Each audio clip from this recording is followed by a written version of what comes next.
Nicole Scott here from Mobile Geeks, and here I'm taking a look at the new Sony XZ Premium. This is a 5.5-inch 4K display. Now the display is absolutely beautiful. The biggest downside of this handset are these massive bezels that just don't go along at all with the 4K display. Something that has this, great viewing angles, nice brightness, nice low light actually, so like when you're using it at night in bed, you can bring it down to a really nice low nit so it's not hurting your eyes, and you can bring it right up so it's incredibly bright. We're going to turn that down a little bit just for the video. 5.5-inch display, 4K, Snapdragon 835, which means that we're seeing some really nice performance on this with its 4 gigabytes of RAM and 64 gigs of storage. We also have an SD card slot on the side. So let's just remove this here, right? So we can pull this out. There's my SIM card in there. The phone's just gonna restart.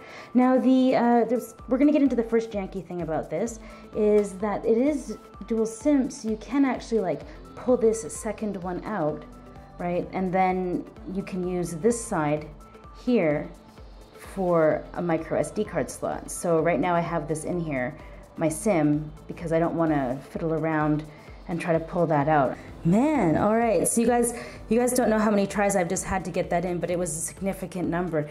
Now the other thing that I'm gonna say immediately off here, it has this great kind of Gorilla Glass 5 on the back and front, but if you want to show it off, you have to continuously polish it. So like in this video, if I really want to show you how nice the back is, I have to, because otherwise, whoa, that's a fingerprint disaster.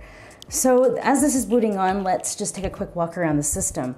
So as I showed you the SIM card slots there, down here on the bottom, we have a USB Type-C.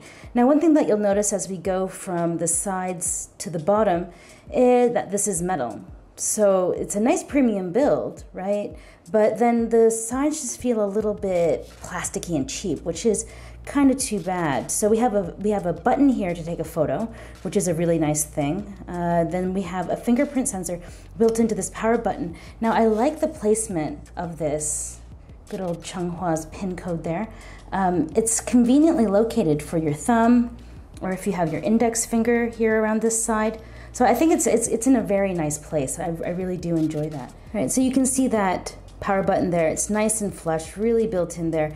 Kind of like a really nice ergonomic feel. You're never gonna miss it. And then we have the volume rocker just above it. And on the top of this device, it is again metal, and I love to see this headphone jack. Now I should mention that this is a 19 megapixel camera here on the back.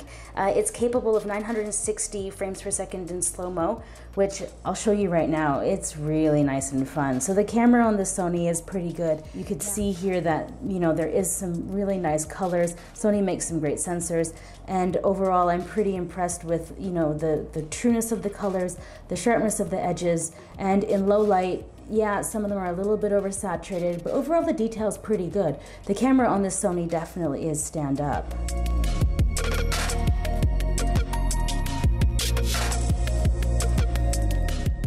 And on the front, we have a 13 megapixel front-facing shooter. Now there is no beauty mode, which is a little bit of a strange one for an Asian company.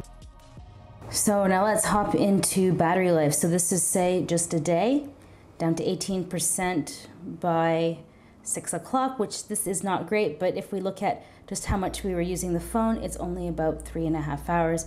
But if we take into consideration, say, this one, where we had a minor top-up overnight, we saw about 4 hours of screen on time.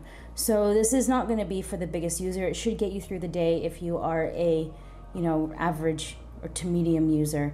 But a power user is probably going to need to take some time and turn down a bit of the screen brightness. Now taking a look at the UI, if you're familiar with Sony phones, this is very tuned down compared to what they've had in the past. The preloads aren't too bad, so we have things like Movie Creator, Xperia Lounge, Life Vlog. There's less apps that came pre-installed with this than previously before.